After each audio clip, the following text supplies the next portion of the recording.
Story 6.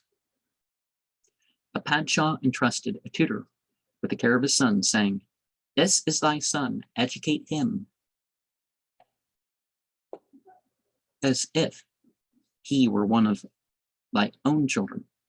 He kept the prince for some years and strove to instruct him, but could effect nothing, whilst the sons of the tutor made the greatest progress in accomplishments and eloquence.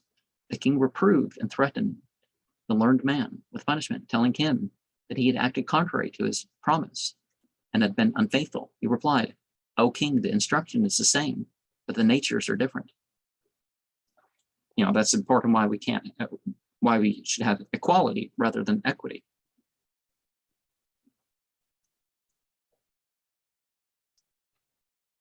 Although both silver and gold come from stones, all stones do not contain silver and gold.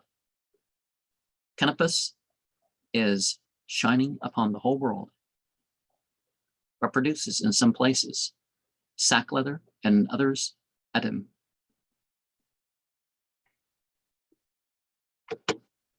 Canopus, isn't that a constellation?